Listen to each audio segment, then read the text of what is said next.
Greetings everyone. Today I'm going to show you a simple version of Viparita Karani on a block that you can use at the end of the day as a restorative practice or as a preparation for backbending. So we're going to place the block tall underneath the sacrum in this manner and get the sacrum right flat on the top.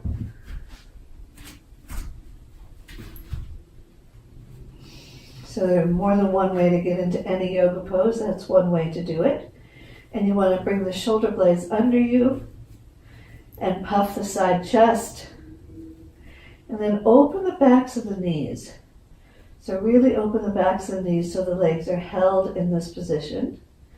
And take some time here, deep breathing, expanding the chest, softening the belly as you exhale.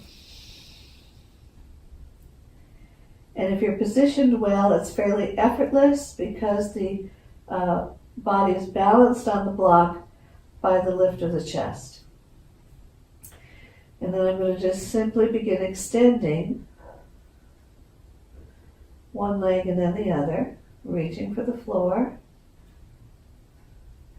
And I'm going to do my best not to bend my knees.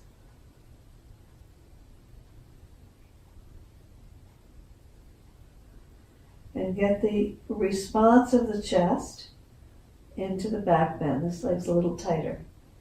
And back up again.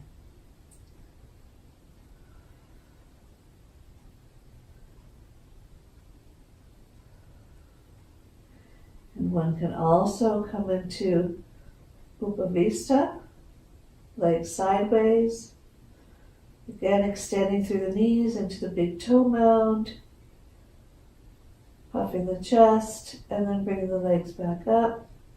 And to come out of the pose, bend the knees, return the feet to the floor, raise your hips up, turn the block down, come down, pause, and again raise up, turn the block down, and pause,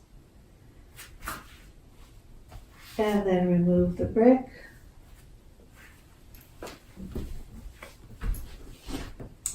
Give yourself 5 or 10 minutes and go on with your day. Namaste.